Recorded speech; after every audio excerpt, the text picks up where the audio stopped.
और आपको सीधे लिए चलते हैं देहरादून, जहां इस वक्त मुख्यमंत्री पुष्कर सिंह धामी क्या कुछ कह रहे हैं, सुनवाते हैं आपको। 9 नवंबर को हमारे राज्य स्थापना दिवस पर हम सबका उस दिवस पर उन्होंने प्रोत्साहन किया था और उसमें उन्होंने बहुत सारे हमारे द्वारा जो निर्णय लिए गए उनका उल्लेख किया। विकास के महायज्ञ की संज्ञा उत्तराखंड में राज्य को दी, उसको प्रमुखता से कल और अभी से, क्योंकि आजकल डिजिटल मीडिया भी है, इलेक्ट्रॉनिक मीडिया भी है और जो हमारे अखबार चलते हैं उनके डिजिटल अखबार भी चलते हैं, अभी से उसको प्रमुखता देने वाले हमारे मीडिया के हमारे मित्र, विशेषकर से वहां चंद्रशेखर बुढ़ाकोटी जी, सुनील जी और सभी मीडिया के मेरे मित्र, मैं इस अवसर आप सभी का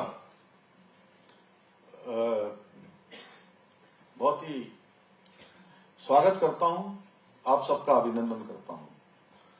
और आज का दिन वास्तव में जहां हम लोगों के लिए ऐतिहासिक है कि हम शैक्षिक भ्रमण कार्यक्रम का शुभारंभ कर रहे हैं, वहीं मैं अभी रमन जी से पूछ रहा था कि हमारा पहला दल है, इसलिए मेरे सभी प्रिय छात्र एवं छात्राएं, आप सब भी ऐतिहासिक होने वाले हैं।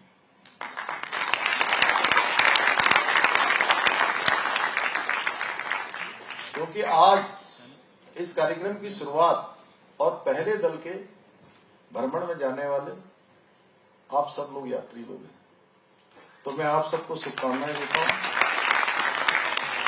और आज मुझे यह देखकर बहुत ही हर्ष की अनुभूति भी हो रही है कि हमारी सरकार के द्वारा जो घोषणा की गई थी उसमें से अभी रमन जी ने जैसा बताया कि 157 छात्र एवं छात्राएं, हमारे होनहार बच्चे, हमारे उत्कृष्टता को प्राप्त करने वाले मेधावी छात्र एवं छात्राएं भारत दर्शन शैक्षिक भ्रमण कार्यक्रम के अंतर्गत हिमाचल प्रदेश, पंजाब, चंडीगढ़, हरियाणा और दिल्ली के ऐतिहासिक स्थलों का भ्रमण करने वाले हैं, भ्रमण को जाने वाले हैं।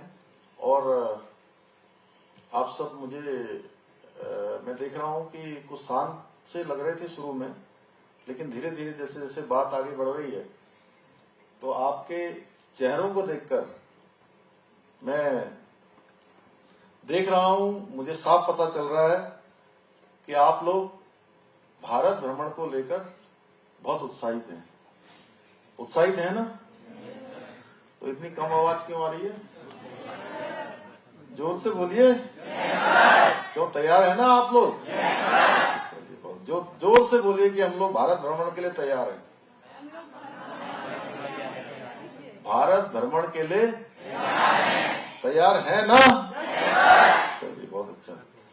तो आज से शुरू होने वाला ये भ्रमण हमारा उत्तराखंड की शिक्षा व्यवस्था में एक नया और अध्याय जोड़ने जा रहा है।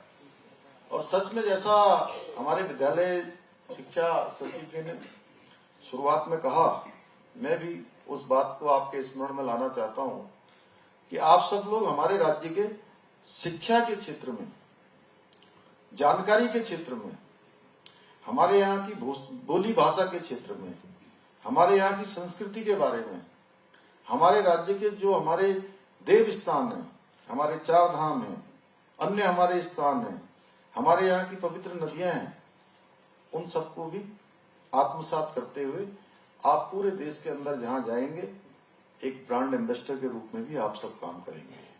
इसलिए आप सबकी जानकारी में होना चाहिए कि हमारे राज्य के अंदर कौन कौन से स्थान हैं। थोड़ी जानकारी अगर हमारे पास कम है, या जैसा मैं बोल रहा हूं, या रमन जी ने जो बोल रहा है, या शिक्षा मंत्री जी ने बोला है, वो बातें अगर हमारे ध्यान में नहीं है तो हमको थोड़ा आपस में उसका भी ध्यान करना चाहिए। हमारे पास, सबके पास फोन होंगे, फोनों से भी हम जानकारियां लें, क्योंकि लोग आपसे पूछेंगे जरूर कि आप उत्तराखंड के कौन से स्थान से आए हैं, उत्तराखंड में कौन कौन से स्थान डेस्टिनेशन है, कौन कौन से हमारे देव स्थान हैं, हमारे यहाँ की क्या विशेषताएं हैं, आजकल उत्तराखंड का मौसम कैसा होता है। जिस समय सर्दियां होती हैं तो वहां हिमपात होता है। हिमपात के समय में सूर्य के दर्शन होते हैं कि नहीं होते हैं। और कल ही आप सबकी जानकारी के लिए कि कल से हमने राज्य में एक शैक्षिक भ्रमण की तरह ही शीतकालीन यात्रा का भी प्रारंभ किया है। अब मेरे एक मित्र मुझे कह रहे थे कि ये बहुत अच्छा काम है। कल रात को मुझे फोन कर रहे थे कि बहुत अच्छा काम है। और लोग चूंकि इस समय जहां आप लोग जाएंगे, अभी राजस्थान जाएंगे, हरियाणा जाएंगे, आप दिल्ली जाएंगे, तो आपको थोड़ा परिवर्तन दिखाई देगा कि जहां आप रहते हैं वो देवभूमि है। और देवभूमि की अपनी विशेषता क्या है? जहां अनेक स्थानों पर आज भगवान सूर्यदेव महीने महीने भर तक दर्शन नहीं देते और हमको रोज दर्शन देते हैं।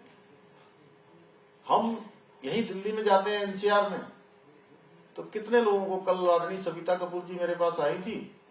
हालांकि ये तो शादियों में, बारातों में, रात में इनके पाला पड़ गया होगा, ठंड में घूम रही होंगी, तो इनको सर्दी लग गई थी, खांस रही थी।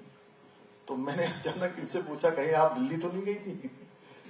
क्योंकि जो लोग भी हमारे यहाँ से जाते हैं, आप लोगों को पता है ना, वहां का जो प्रदूषण है बहुत ज्यादा है। EQI, एयर क्वालिटी इंडेक्स, वो बहुत ज्यादा बताता है। और वहीं हम उत्तराखंड आ जाते हैं तो बिल्कुल हमारा 50, 60, 40, 30 इस प्रकार का होता है। और मैं कल तो जहां ऊखीमठ को रात्रि को मैं रुका था सारी गांव में, वहां का तो पता ही नहीं लग रहा था, इंडेक्स बिल्कुल 0 के आसपास घूम रहा था। तो ये सब हमारी विशेषताएं हैं।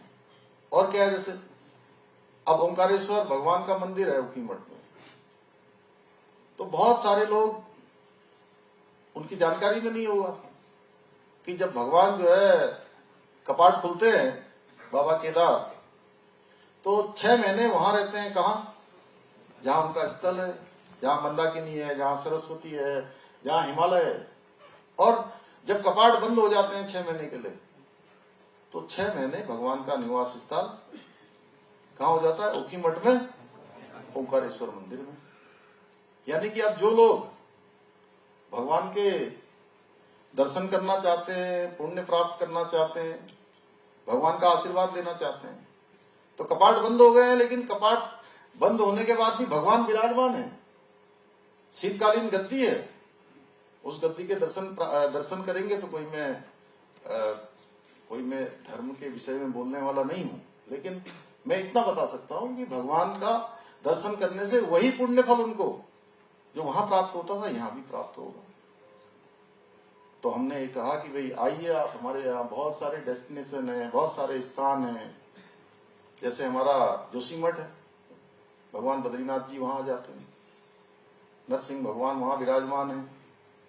ऐसे ही